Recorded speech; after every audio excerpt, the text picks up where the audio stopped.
The United States Supreme Court has issued a massive emergency ruling, completely overriding a lower district court to deliver a historic constitutional victory for state sovereignty.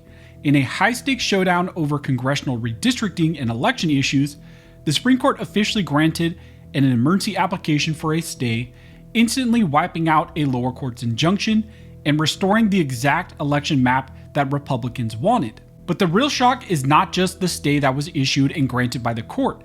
In the dynamic opinion, the Supreme Court took the gloves off, directly criticizing the lower court judges for outright failing to follow recent Supreme Court precedent, ignoring the fundamental presumption of legislative good faith, and importantly, interfering with the ongoing election cycle. With the map officially restored for the upcoming elections, the state is now positioned to file an official emergency Supreme Court writ to lock in that precedent permanently. And this election ruling is not happening in isolation. We have now seen in multiple cases the Supreme Court uphold state laws impacting the upcoming elections. So in this video, we're going to break down the rebuke that was issued by the Supreme Court in this order, the state's immediate move and what they're doing going forward, and why this changes the legal fight over elections now going forward. Now, before we jump into what the Supreme Court did with this grant and this order, if you like this type of content and you want to make sure you get it going forward, make sure to subscribe to the channel and also turn on all notifications to get these videos going forward when I release them. Now, to understand how we reached this explosive breaking point in this case, you have to look at how the lower federal court tried to test the Supreme Court and their authority.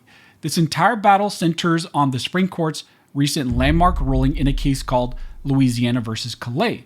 In that ruling, drastically reshaped how federal courts must evaluate vote dilution claims under Section 2 of the Voting Rights Act. The Supreme Court made it very clear that lower court judges must separate race from politics, honor traditional districting principles, and stop treating a state's partisan layout as automatic evidence of discrimination.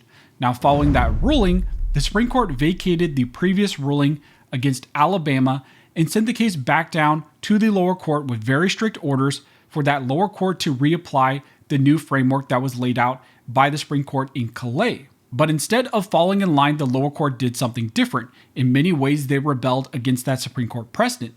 They issued a new ruling blocking Alabama's 2023 map anyway, forcing the state to use a court-ordered special master map from previous election cycles.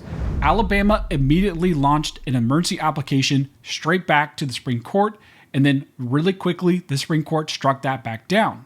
When the Supreme Court granted Alabama's request for an emergency stay, they didn't just pause the lower court's order, they practically foretold the final outcome of this case.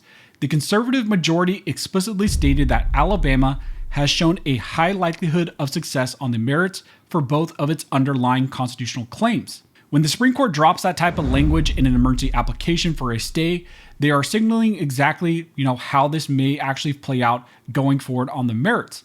The majority then systematically dismantled the lower court's legal errors. First, the Supreme Court ruled that the district court flat out refused to honor the presumption of legislative good faith. The lower court judges had improperly treated Alabama's legal disagreement with prior court orders as proof of discriminatory intent. The majority reestablished that state legislators are constitutionally entitled to a presumption of good faith when drawing their maps. Second, the Supreme Court pointed out that the lower court judges completely botched the Calais test. Under Calais, if challengers want to strike down a state map, their alternative map must perform just as well as the state's map across all legitimate objectives. According to the Supreme Court, the challengers failed to completely do that. They ignored Alabama's valid interest in preserving its historic Gulf Coast community of interest and also avoiding incumbent pairings in certain jurisdictions. Furthermore, the Supreme Court slammed the lower court for violating one of the most vital principles of election law, which is the Purcell Doctrine.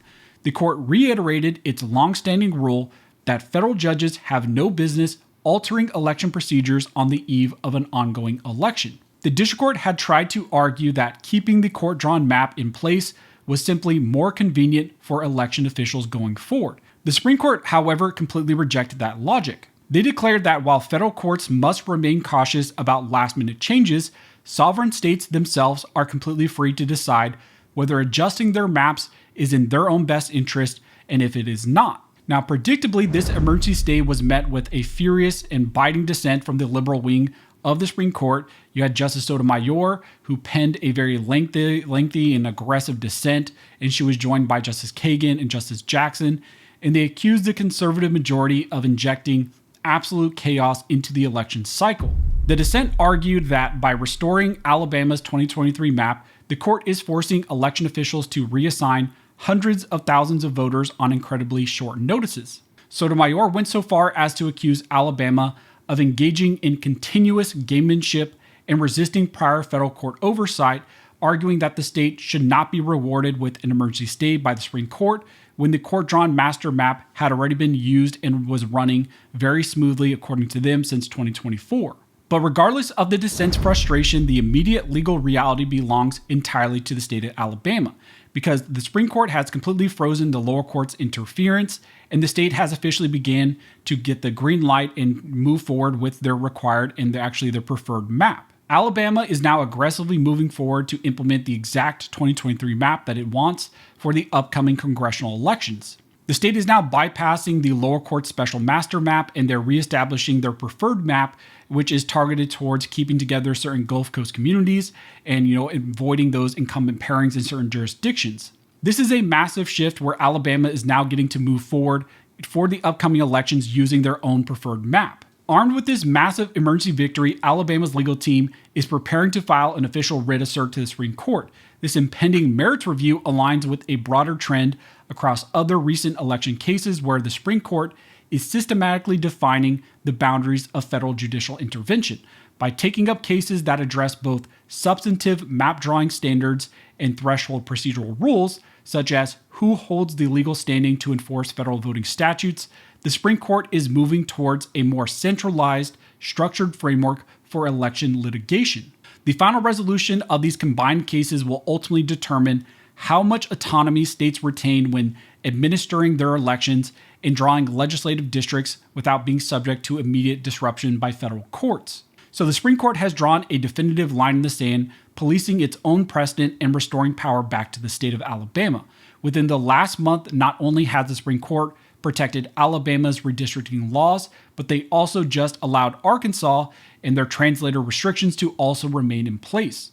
This shows there is a growing trend on the Supreme Court to uphold these types of state election laws. So that is what is now developed in this critical issue. That's what the Supreme Court did on this election law issue, and that's how now Alabama is moving forward for the upcoming election cycle. So if you like this type of content and you want to make sure that you get it going forward and you want updates on this as this develops, you can always like, comment, subscribe, and also hit the notification icon because that helps to ensure that you get these videos when I release them.